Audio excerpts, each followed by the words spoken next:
One of the reasons why I like to do fist bumps is because it's a very easy point of connection. And what we're talking about with leadership, and what we're talking about with ethics, has everything to do with how we connect with other people. Because here's what I believe. If I can make an instant connection, it might turn into an impactful action. I'm gonna say that again.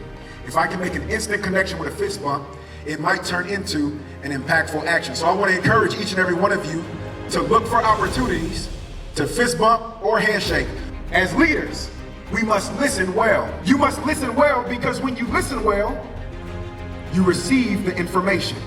And when you can receive information, you can do something with that information. And here's what I believe. Information plus application equals transformation. I'm gonna say that again. Information plus application equals transformation. That means if you've been getting great information and you apply it to your life, you have an opportunity for your life to be transformed. But information will stay information if you don't apply it. Most people talk about knowledge is power. I don't agree. I agree that applied knowledge is power. Because I can know everything and do nothing with everything that I know. That's a bar. Some of us know everything but do nothing with everything that we know. My hope is that as you leave here today with the great information that you've been receiving, with the information that I share with you, you apply it to your life so your life can be transformed. And not just your life, but those that you are leading. One of the best things that we can do as ethical leaders is observe in order to serve. Sometimes we may not be hearing something from someone, but if we observe them, if we watch them, we can learn a lot about them. Who is your number one fan? And what I mean by that is, who is the person that goes crazy for you when you do the great thing and supports you when you may not do the great thing? I want you to think about that. Who's your number one fan? I love basketball. I grew up in the 90s. Michael Jordan, favorite. When he makes the shot, I'm going crazy. I'm trying to jump and swing my arm like him. When he misses, I'm frustrated.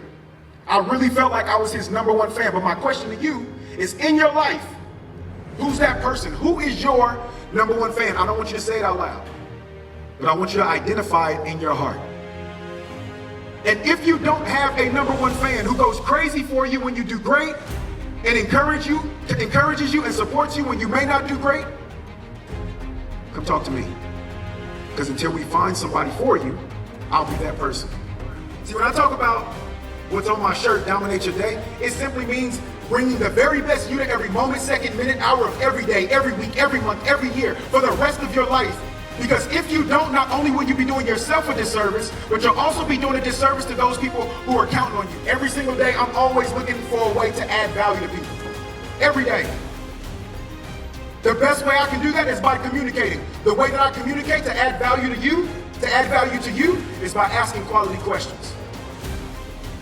How can I best support you today? What do you need today?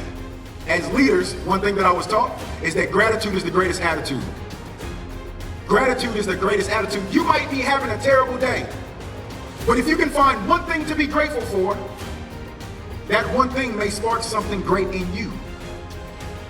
There's days where I'm down. There's days when I'm frustrated. There's days when I'm not having my best day, and I can go back to the fact that I'm simply alive. These people who didn't wake up today, like, I'm telling the truth. It's people who expected to be here today and are not. I'm grateful that I'm here. I'm grateful that I'm in this space with you all, because I believe that you all are difference makers, world shakers, and change agents. So I'm grateful. My encouragement and my challenge to you, find something to be grateful for every day. And one of the things that I know is that how we lead ourselves will determine how we lead others.